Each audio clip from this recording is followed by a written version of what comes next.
자, 그러면 오늘의 책 읽기를 시작해 보겠습니다. 복선탐이 오늘 읽은 책은 아닉테 케이스라고 최근에 새로 나온 책이에요.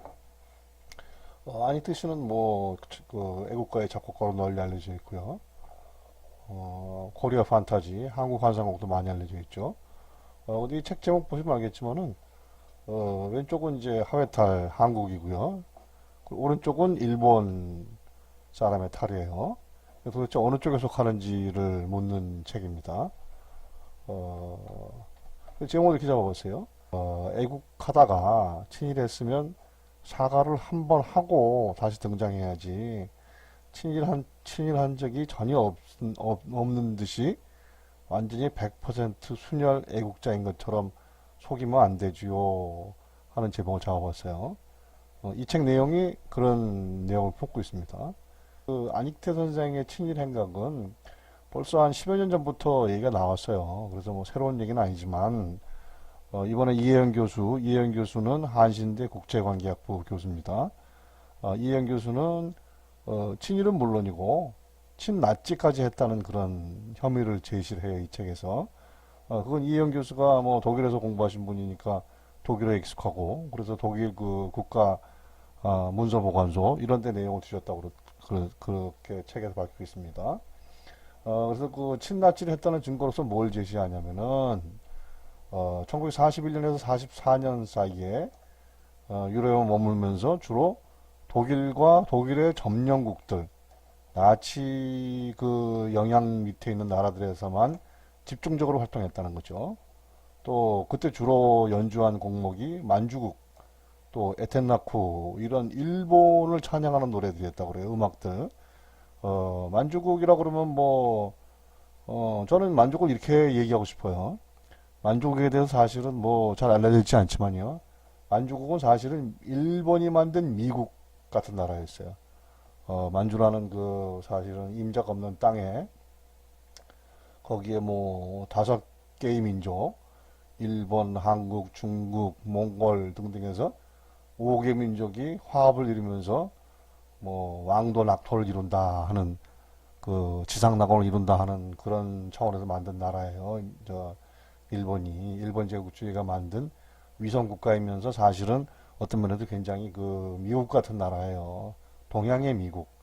그래서 식민지 조선에서도 만주국에 대한 환상을 그 조선 사람들이 엄청나게 품었고, 그래서 만주를 엄청나게 이주를 하죠. 그리고 에텐나쿠는 이게 한국말로 하면은 월천악이라는 건데 하늘에서 내려온 음악이란 뜻이에요. 그래서 이게 일본의 궁중악이래요. 궁중악 선율을 이용해서 교향곡을 지은 겁니다. 이런 것들을 집중적으로 연주했어요. 일본과 나치는 한편이었으니까 나치 점령 나라들에서 일본을 계속 찬양했던 거죠. 아이터 선생은. 그리고 또 이런 증거도 제시해요. 이혜영 교수는 미 전략 첩보국 OSS, 이게 뭐 CIA 전신이래죠. 중앙정보국에. 그래서 OSS 그에서 공개된 문서를 보면 어떤 내용이 있냐면은 이 1941년에서 44년 동안에 아니타 선생은 에하라 고이치라는 일본 사람의 집에서 머물러요. 에하라 고이치가 누구냐면 만주국의 독일 주재 공사인가 그래요. 근데 이 미국 전략 첩보국의 그 문서에는 에하라 고이치를 유럽 내 일본 첩보망의 총책이다 이렇게 그 표현하고 있다고 그래요. 그러니까 이 에하라 고이집에 그 개인 집에 머물렀다는 거야 한 3, 4년 동안. 그러니까 분명히 에하라 고이치하고 아니테 선생하고 뭔가 연관이 있다는 거죠. 그리고 또 하나 그, 그 아니테 선생은 독일 제국음악원의 정식 회원이 돼요. 이 에하라 고이치 집에 있으면서. 근데 이 독일 제국이라는 건 이때는 제3제국을 말하는 겁니다. 나치 제국. 이 음악원의 정식 표현이 되려면은 그 게슈타포의 신원 검사를 통과해야 돼요. 근데 거기서 아무 문제 없음. 이런 그 증명서를 받아요. 그 증명서도 책에 이제 제시가 돼 있고. 그래서 이거 뭐 거의 뭐 나치가 볼 때 충성도가 인증이 되는 사람 아니면은 이걸 안 내주기 때문에 이런 것도 증명이 되고, 또 아이턴 선생이 특이한 거는 1944년 파리에서 그 베토벤 연주회를 하는데 거기서 지휘를 한 다음에는 그 바로 며칠 뒤에 노르망디 상륙 작전이 이루어지거든요. 상륙 작전이 이루어지기 불과 며칠 전에 스페인으로 가버려요. 에라고이치한테 연락도 하지 않고. 근데 왜 그때 그 많은 나라 중에서 스페인으로 갔느냐? 스페인은 잘 아시듯이 그 파시스트 독재 국가가 상당 기간 유지가 돼요. 그 누구죠? 프랑코 독재가 계속되잖아요. 그러니까 1944년 이후에 1945년 종전 이후에 유럽 나라 중에서 그 독재 체제, 나치의 전력을 문제 삼지 않을 나라로서는 사실은 스페인이 유일한 나라였는데, 거의 유일한 나라였는데, 생각해보세요. 동구 공산권에서는 소련이 대장이니까 예전에 친나치주의자들을 처벌할 것이고, 뭐 이쪽에 서구 쪽에 뭐 영국, 프랑스, 독일 이런 데서 마찬가지 아니에요. 근데 그 유일하게 남았던 파시스트 독재 국가는 스페인이거든요. 그리로 갔다는 거죠. 이것도 바로 친나치주의라는 증거의 하나라고 이혜영 교수는 제시합니다. 그리고 이 사진은 뭐냐면요. 이 사진은 그 아니턴 선생이 평생 굉장히 자랑스럽게 내놓은 사진이래요. 이게 아니턴 선생이고 이게 그 리하르트 슈트라우스예요. 리하르트 슈트라우스는 독일 제국음악원에서 그 제일 중요한 사람이었어요. 독일 제국음악원에서. 그러니까 이 나치가 굉장히 애호하는 음악가였어요. 그 당시 거장이고. 그래서 슈트라우스는 일본의 황기 2600년, 그러니까 그 일본 신화상에 일본이라는 나라의 황제가 내려온 지 2600년 되는 날이 되는 해가 1940년인데 그 해를 맞이해서 일본 제국주의는 전 세계의 유명한 작곡가한테 곡을 받는데 특별히 의뢰해서 그때 아니타 선생이 슈트라우스의 곡을 받는데 굉장히 큰 역할을 하지 않았겠느냐. 그리고 이제 이혜영 교수는 이 사진을 제시하면서 이 사진을 찍힌 시점은 1942년일 것이라고 추정을 해요.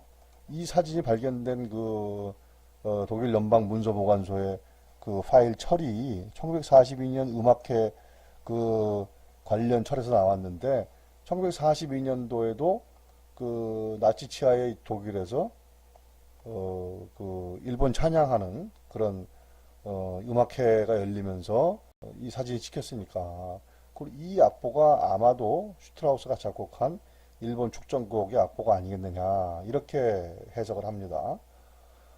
근데 이러한 친나치 전력은 사실 뭐 한국 사람하고 별로 뭐 큰 상관은 없어요. 그런데 이혜영 교수가 뭐 이런 책을 써서 안희태 선생의 그 친일뿐만이 아니라 친나치 전력을 나무라느냐 하는 걸 저는 이렇게 해석해 봐요.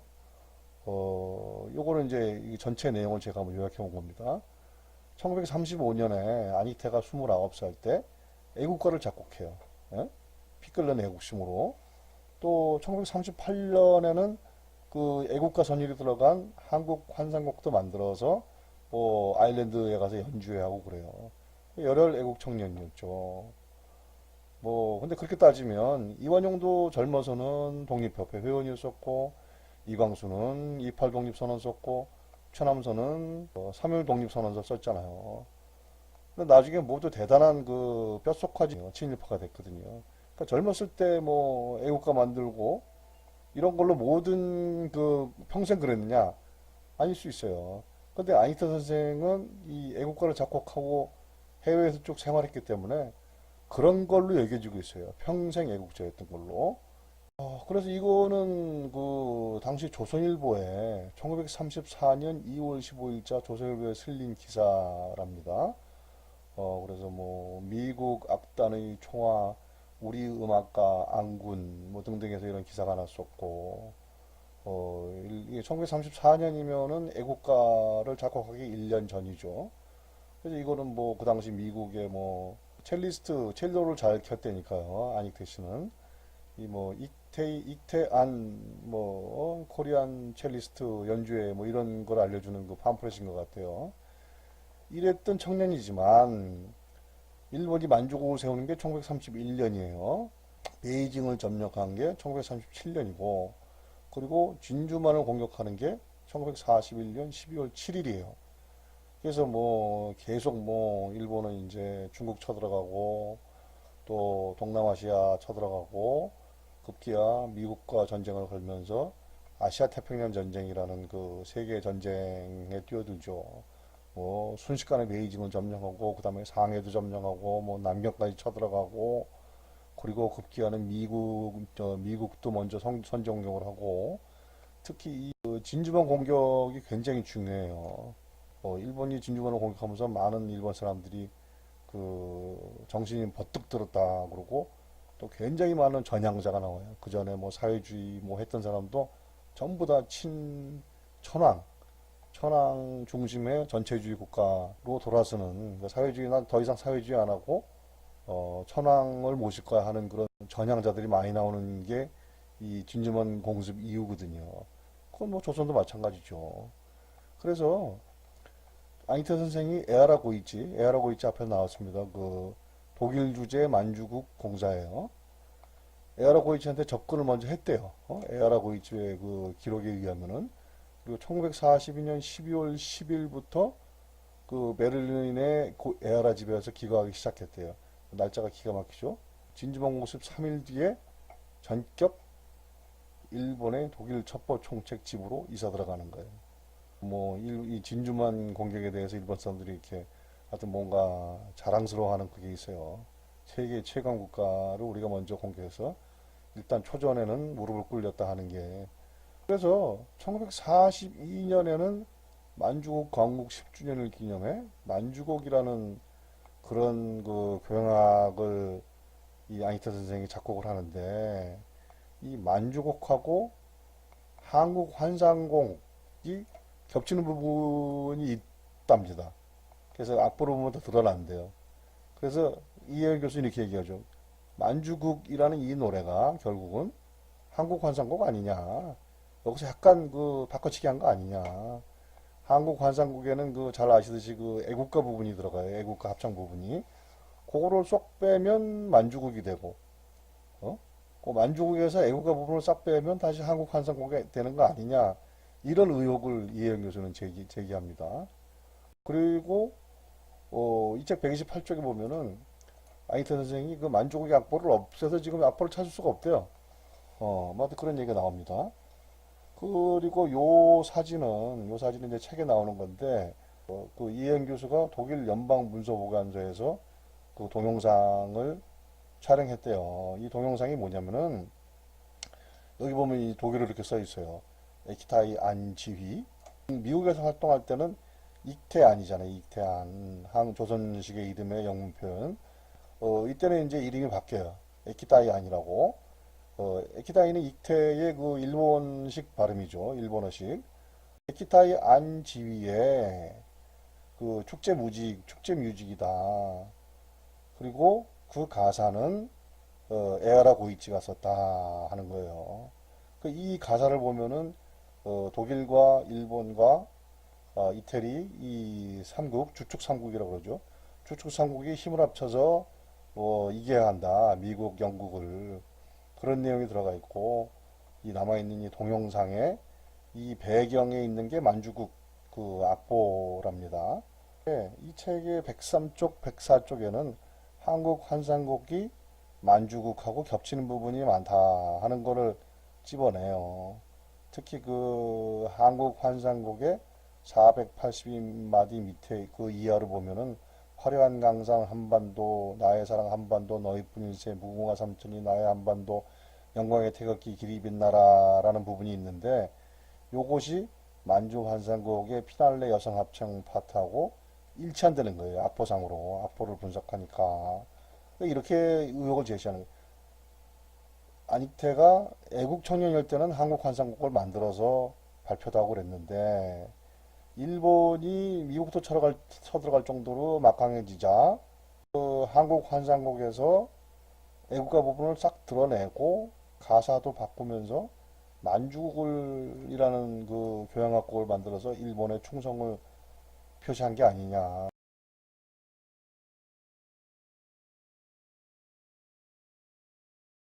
한국 환상곡이 연주되고 있어요.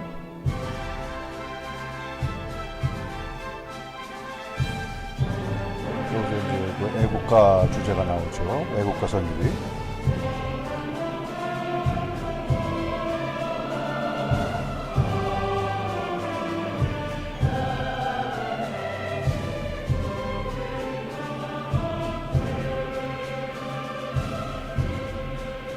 애국가 부분이 끝나고 그 다음에 이 482마디 이하가 나오는데 이 부분이 그 만주국 만주 창가 거기 똑같이 나온다는 거예요. 가사만 다르게. 이 부분입니다. 화려한 강산 한반도 나의 사랑 한반도 너희 뿐일세 무궁화 삼천리 나의 한반도 영광의 태극기 길이 빛나라. 근데 이 부분이 만주국 만주 환상곡에도 그대로 나온다는 거예요. 이 곡조가. 물론 가사는 다르겠죠. 그리고 그 다음에 들어볼 곡은 만주국의 연주 장면이에요. 근데 만주국의 연주 장면은 사실은 제가 유튜브를 찾아보니까 전곡이 이렇게 저기 나와 있는 건 없더라고요.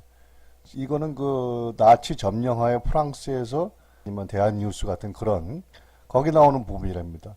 잠깐 들어보시죠. 얼마나 분위기가 비슷한지. 이 합창단 구성 이런 거는 거의 똑같아요. À Berlin, le célèbre chef d'orchestre japonais, Ekitai Ahn, dirige lui-même l'exécution d'une de ses œuvres qui révèle l'influence occidentale sur la musique nippone d'aujourd'hui. 이 사람이 헤아라고 있을 겁니다, 아마도.